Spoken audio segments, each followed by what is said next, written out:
Iawn, wel, croeso, croeso cynnes iawn I chi I gyd. Mae'n braf fod yn ôl yn eich cwmni chi y bore yma. Ac hefyd mae'n braf I fod yma I addoli'r arglwydd gyda'n gilydd.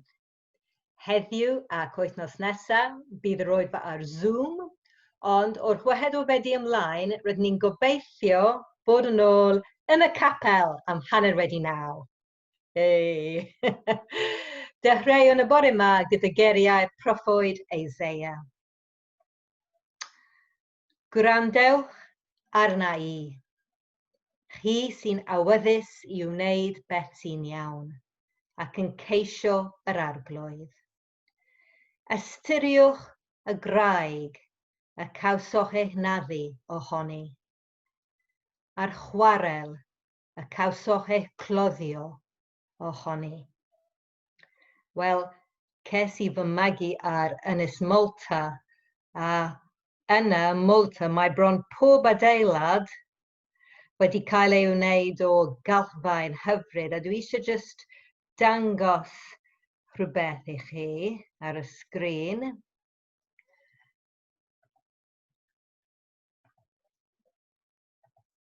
Dyma ni. Felly ym Malta mae bron pob adeilad wedi cael ei wneud o galfau'n hyfryd sy'n wyn llachar pan mae'n cael ei gloddio o'r chwarel ar y dechrau, ond sy'n troi yn felyn, fel y mêl o dan y haul. Mae pob adeilad yn rhan o'r ynys, ac yn yr un ffordd, meddai Eseia, chi a fi, rydyn ni wedi cael ein cloddio o graig ein harglwydd.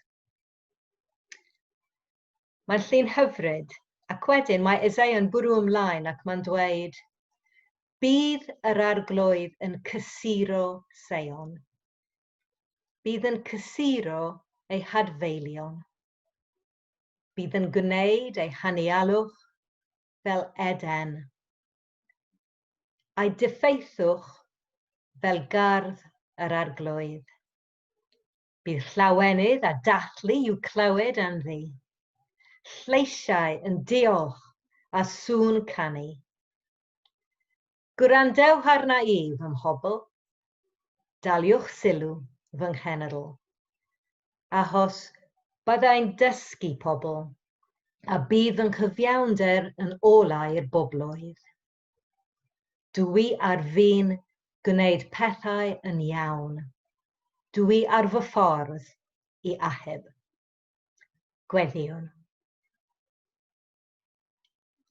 Arglwydd ein Duw, molwn di, am ti yw'r un sy'n cysuro, sy'n ail adeiladu yr adfeilion. Ti yw'r un sy'n gwneud yr anialwch fel Eden, a'r diffeithwch fel gardd. Ti yw'r un sy'n dysgu, ac mae dy gyfiawnder yn olau I ni. Ti yw'r un sy'n gwneud pethau yn iawn. Ti yw'r un sy'n achub. Molwn di. Amen.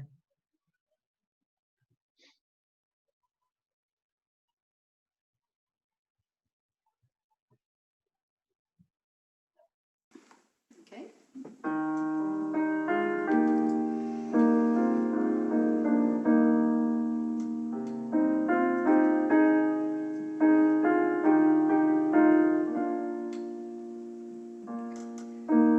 Tydi a wnaeth y wyrth o Grist fab Duw, tydi a roddaist I mi flas ar fyw, fe gadiaist anno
Mae'r darlleniad cyntaf heddiw yn dod o Rhufeiniad, penod 12, adnodau 1 i 8. Felly, Rhufeiniaid, penod 12, adnodau 1 i 8. Felly, am fod Duw wedi bod mor drigarog wrthoch chi, frodyr a chwiorydd, dwi'n apelio ar ei chi roi eich hunain yn llwyr iddiw.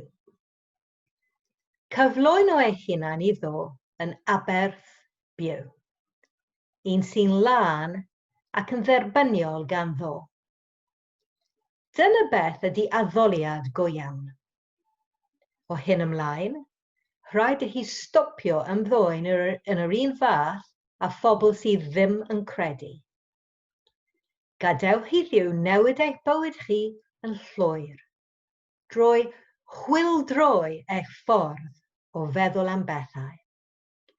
Byddwch yn gwybod wedyn beth mae Duw eisiau ac yn gweld bod hynny yn dda ac yn ei blesio fe. Ac mae dyna'r peth iawn i'w wneud. Gadewch i mi ddweud hyn wrthoch chi, fel rhywun mae Duw wedi bod mor garedig ato. Peidiwch meddwl eich bod hi'n well nag ydych chi.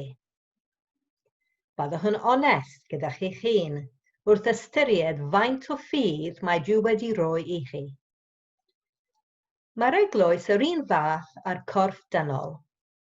Mae gwahanol rannau i'r corff. A dydy pob rhan o'r corff ddim yn gwneud yr un gwaith. Yn yr eglwys, dyn ni gyda'n gilydd yn gwneud un corff, sef corff y Meseia. Mae pob un ohono ni yn rhan o'r corff, ac mae arno ni angen pawb arall. Mae Duw wedi rhoi doniau gwahanol i bob un ohono ni. Os ydy Duw wedi rhoi'r gallu i ti roi neges broffwydol, gwna hynny pan wyt ti'n gwybod fod Duw am i ti wneud. Os mae helpu pobl eraill ydy dy ddawn di, gwna job dda ohoni. Os oes gen ti'r ddawn i ddysgu pobl eraill, gwna hynny yn gydwybodol. Os oes ti'n rhywun sy'n annog pobl eraill, bwrw iddi. Os oes yn rhannu dy eiddo gydag eraill, bydd yn hael. Os oes gen ti'r ddawn i arwain, gwna hynny yn frwd. Os mae dangos caredigrwydd ydy dy ddawn di, gwna hynny yn llawen. Wel, fel da chi'n gwybod, rydyn newid dod yn ôl o'n gwyliau, ac yn ystod y gwyliau rydw i wrth fy modd am bod amser da fi i ddarllen nofelau. A dwi wedi darllen 4 nofel yn ddiweddar. Felly, 1 ffug gwyddonol, a oedd yn dychmygu beth byddai wedi digwydd petasau roedd yr Almaen wedi ennill yr Ail Ryfel Byd. 1 stori wir am par briod o wreiddyn Iddewig, y cawson nhw eu lladd yn America gan y Gadair Drydanol yn y 60au. 1 am ddyn ifanc yn Penang yn ystod yr Ail Ryfel Byd. A nawr dwi'n darllen y nofel A Suitable Boy sy'n cael ei ddangos ar nos Sul fel cyfres deledu. Nawr, dydw i ddim yn meddwl bod rhywun o'r 4 awdur yn Gristion. Ac dwi'n bron sicr bod o leia 1 o'r 4 yn ffyddiwr. Ond dim o'r peth ddiddorol. Mae Duw yn rhan canolog pob llyfr a phob stori mewn un ffordd neu'r llall. Mae'r cymeriadau yn meddwl am Dduw, maen nhw'n sôn am Dduw, maen nhw'n gweddio hyd yn oed o dro i dro. Maen nhw'n mynd yn grac gyda Duw, maen nhw'n amau y syniad o Dduw, ond dydyn nhw ddim yn ei anwybyddu. Ac a dweud y gwir, prin iawn ydy'r nofel dda sydd heb sôn am Dduw o gwbl. Wel, rydyn ni newydd glywed darlleniad o benod 12 o Lythyr Paul at yr Eglwys yn Rhufain. A pan ysgrifennodd y diwynydd mawr Karl Barth ei sylwebaeth ar y benod hon, dechreuodd e gyda'r teitl The Great Disturbance. A dyma teitl da iawn am effaith ysbryd Duw ar ein bywydau ni, The Great Disturbance. Rydyn ni I gyd yma y bore yma am fod Duw wedi ein styrbio mewn un ffordd neu'r llall. Ac wrth gwrs, dyma pam fod Duw bron wastad yn rhan bwysig o nofelau mawr pob oes, achos bod Duw yn styrbio yn aflonyddu ar bawb, hyd yn oed y rhai sy'n gwadu ei fod yn bodoli. Heddiw, dyn ni'n edrych ar benod 12 llythyr Paul, ac mae'r llythyr I gyd yn enwog am greu stŵr, am styrbio ei ddarllenwyr. Yn yr un benod ar ddeg cyntaf, mae Paul wedi bod yn dweud nad ydy hi'n bosib I neb gael ei achub gan gadw chreolau'r gyfraith grefyddol, ond yn unig trwy Iesu Grist. Nawr, mae hyn yn newyddion sy'n styrbio pawb. Mae'n aflonyddu ar fywydau trefnus, bywydau y rhai sy'n cadw pob rheol yn fanwl, sy'n gweithio yn galed I fyw bywydau da a moesol. Ond hefyd mae'n aflonyddu ar y rhai sy'n hawlio bod pob crefydd yn gystal â phob un arall. Ac mae'n styrbio hefyd y rhai sy'n mynnu taw nid ond dyn fel pawb arall oedd Iesu Grist. Sut allai Paul iddew ffyddlon dweud rhywbeth felly am gyfraith Duw? Beth yw pwynt y 10 gorhymen a 5 llyfr cynta'r Hen Testament os taw ffydd yn Iesu Grist ydy'r unig peth sy'n ein hachub ni? Wel, mae Paul yn gwybod ein bod ni'n dda iawn I greu cyfundrefnau moesol sy'n helpu ni'n teimlo yn dda, heb orfod wir newid ein bywydau. Mae hwn yn bwysig, fel dwi'n mynd i'r ail ddweud frawddeg.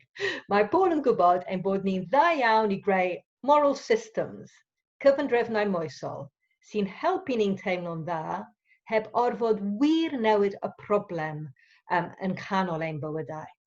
Er enghraifft, fydda I byth yn lladd rhywun sy'n angharedig I fi, ond ydw i'n barod i'w garu, neu hyd yn oed I farw drosto.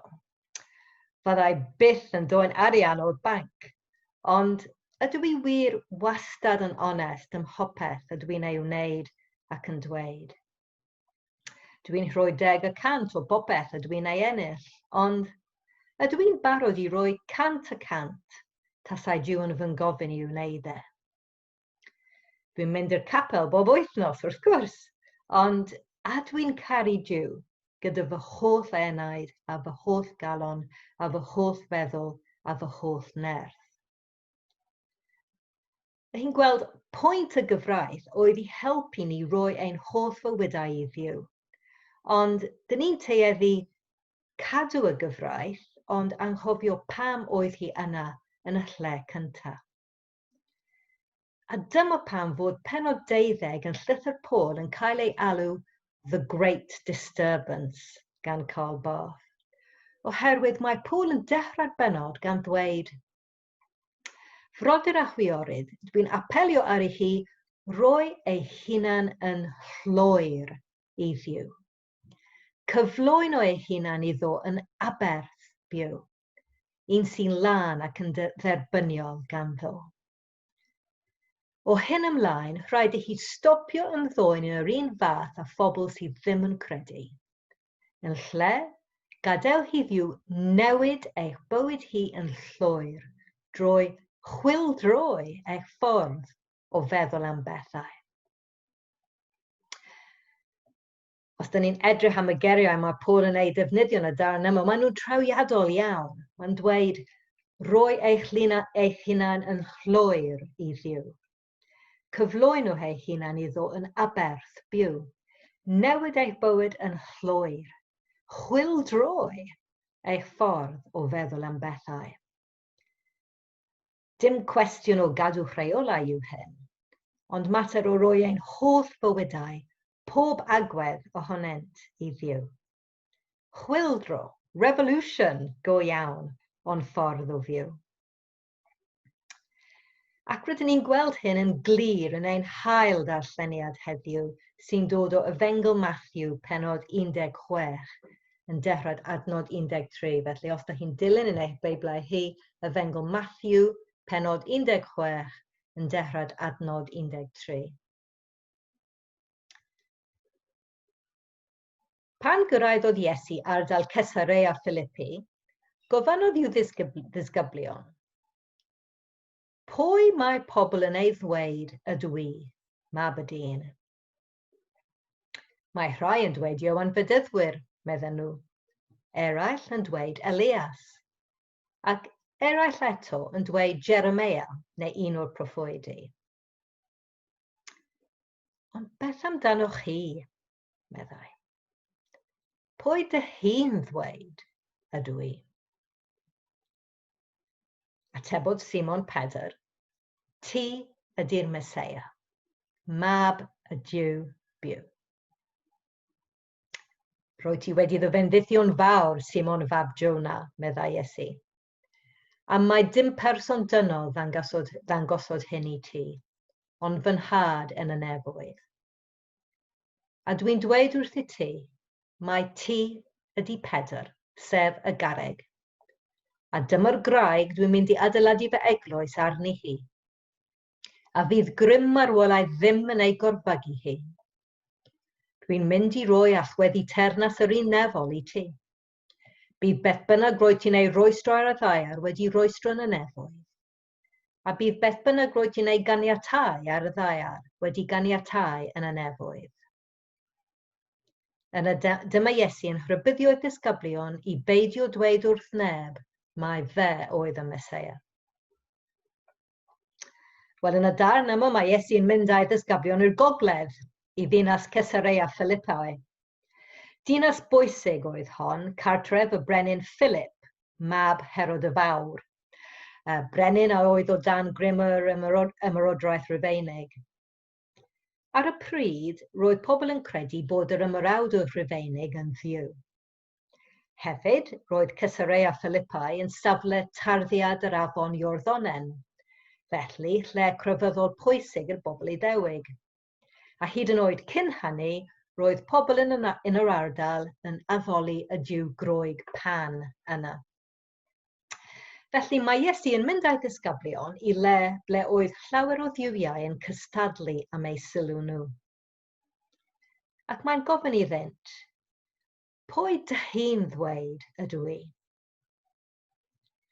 A does dim ffordd i neb osgoi'r cwestiwn yma.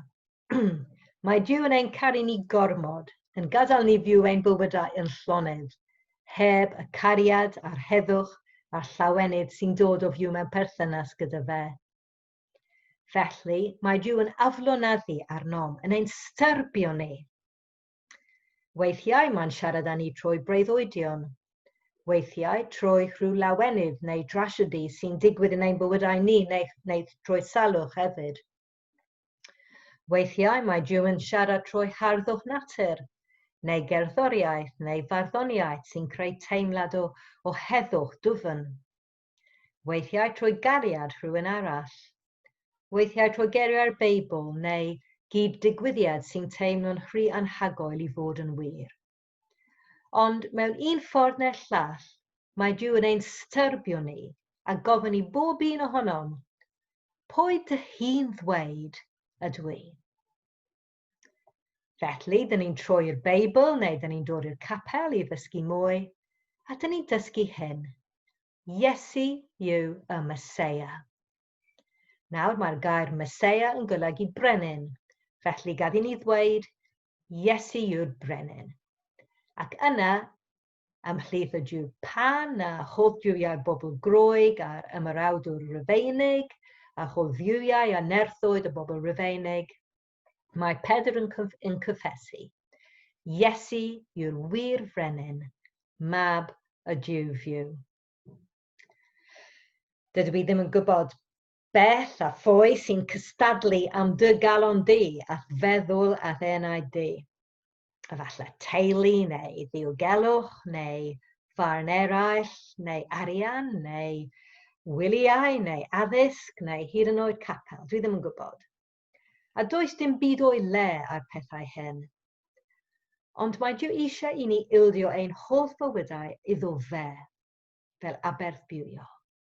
A dyma beth mae'n golygu i fod yn Gristion, i alw Iesu Grist yn arglwydd, i fod yn fodlon i ildio ein holl fywydau iddo. A dyma pam bod Paul yn sôn am chwildro. Mewn chwildro, fel y chwildro yn Ffrainc, mae un grym, brenin Ffrainc er enghraifft, yn cael ei ddisodli gan rym arall. Ac os dyn ni eisiau galw ein hunain yn Cristnogion, mae rhaid i ni brofi chwildro yn ein bywydau ni. Fel arfer, ni sydd ar ganol ein bywydau ni. Mae popeth sy'n digwydd yn ein bywydau ni yn cylchdroi o'n cwmpas ni, o gwmpas y fi fawr. Ond mae Iesu yn ein galw ni i chwildro, i ddisodli'r fi fawr sydd ar ganol fy mywyd gan Iesu ei hun. Yn lle trio plesio fy hun trwy'r amser, nawr dwi'n trio plesio Duw. Ac unwaith bod y chwildro yma wedi digwydd yn ein bywydau ni, dyn ni'n dechrau newid. Wir, dyn ni'n dod yn greaduriaid newydd. Mae'r hen fi wedi mynd, meddai Paul. Mae'r fi newydd wedi cyrraedd. A dyn ni'n gweld hyn yn y darn, dyn ni wedi clywed hefyd, ble mae Paul yn disgrifio beth sy'n digwydd mewn eglwys, ble mae pawb yn gadael i Iesu fod ar canol ei bywydau nhw. Felly dwi wir yn gobeithio bod Duw wedi estyrbio chi y bore yma. Os nad ydych chi erioed wedi profi'r chwildro yma, os ydych chi'n dycheu i fod yn chryf o'r fi fawr sy'n creoli eich bywyd trwy ofn a hunanoldeb. Mae newyddion da iawn gyda fi i chi heddiw. Mae chwildro yn bosib. Trwy ei farwolaeth ar y groes, mae Iesu wedi lladd nerth y fi fawr sy'n ein caethiwio ni. Os dyn ni'n fodlon i dderbyn y Great Disturbance, i ddweud gyda Phedr, ti yw'r Meseia, brenin fy mywyd, mae rhyddid ar gael i ni hefyd. Does dim rhyddid mwy na byw gyda Iesu fel ein brenin, a haru Duw gyda'n holl galon, holl nerth, holl feddwl ac holl enaid. Ond ar y llaw arall, os ydych chi wedi bod yn Gristion am amser maith, dwi dal yn gobeithio bod Duw wedi estyrbio chi y bore yma hefyd. Ni Cristnogion, dyn ni'n dda iawn am gadw y rheolau crefyddol, ond ydyn ni'n cadw y rheolau jyst un hamddiffyn yn hunan rhag gorfod gwneud chwildro go iawn yn ein bywydau. Achos mae'n llawer haws i ddilyn rheolau na ildio ein bywydau yn llwyr i Iesu. Ydy Iesu eisiau eich styrbio chi y bore yma? Ydy e'n eich galw chi i newid rhywbeth yn eich bywydau chi, i ildio rhywbeth iddo? Jyst munud o dawelwch nawr i ystyried hyn ac i siarad â Iesu yn hawelwch ein calonnau ni.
Gweddiwn. Pan ofonodd Iesu, atebodd Simon Pedr. Ti yw'r Meseia, mab y Jiw byw. Gadew hi ninnau roi'r ateb hyderus hwnnw, a dod yn chyd i addoli Iesu, y Meseia, mab y Jiw byw. Arglwydd, ydym ni'n credu o ddifri ein bod ym mhresenoldeb mab y Jiw byw. Tawela ein calonau yn awr. Fel y gallwn wir werthfawrogi pwy o'i ti. Wrth i ni glywed y geriau hyn o awdurdod, ymgrymonodd flaen ath addoli.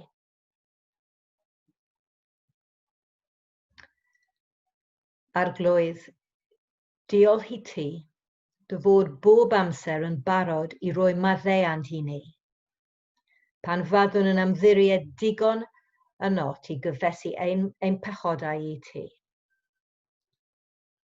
Hyd yn oed pan fyddwn yn teimlo nad ydym yn ei haid ni. Bydd drigarog wrthym o ddiw. Maddau i ni am yr adegau pan fyddwn yn dyweld di yn llai na mab Diw. A phan fyddwn ar ein holl olwg ar fywyd angen dogon dda o'r gariad a'r dealltwriaeth. Bydd drigarog wrthym o ddiw. Amen.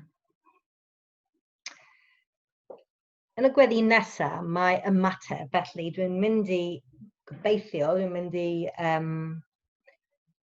rhannu'r sgrin unwaith eto, a bydd geriau yr ymateb ar y sgrin. Dyma ni, felly bob tro dwi'n dweud rydym yn ymddiried yn o ti arglwydd i ateb ein gweddiau, dyn ni'n mynd i ymateb gyda'n gilydd, a iddo ti yw'r dernas, y nerth a'r gogoniad, gwneled y wythlis o arglwydd.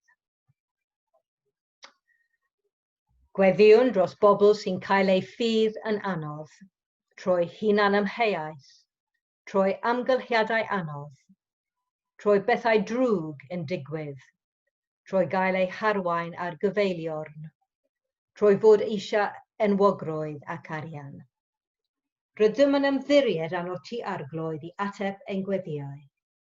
A iddo ti yw'r dernas, y nerth a'r gogoniant, gwneled y wythlis o arglwydd.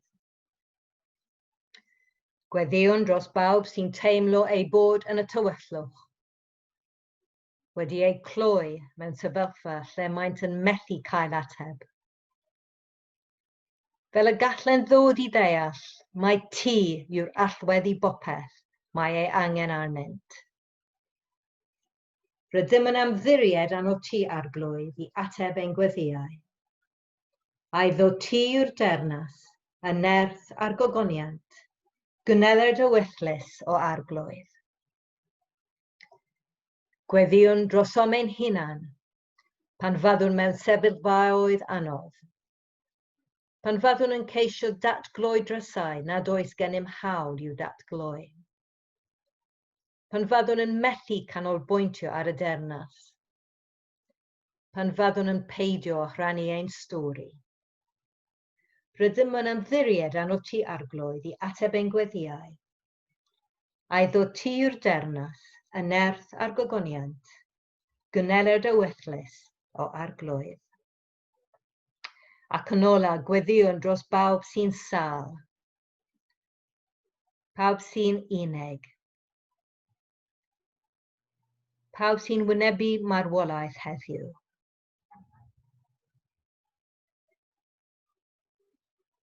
Ydyn ni'n gofyn i ti i fod yn agos iawn iddynt, i'w cysuro gyda nerth a chariad dy ysbryd glân. Amen. A gweddiwn nawr a dweud, ein tad, yr hwnnwyt yn y nefoedd, sancteisiad y enw, deled y dernas, gwneled y wythlis, megis yn y nef, felly ar y ddauar hefyd. Dyroi ni heddiw ein barabeunyddiol, a maddau ni ein dyledion, fel y maddeuwn ninnau ein dyledwyr. Ac nac arwain ni brofedigaeth, either gwared ni rhag drwg. Canis aiddo tir dernas, a'r nerth, a'r gygoniant, yn oes oes oedd. Amen.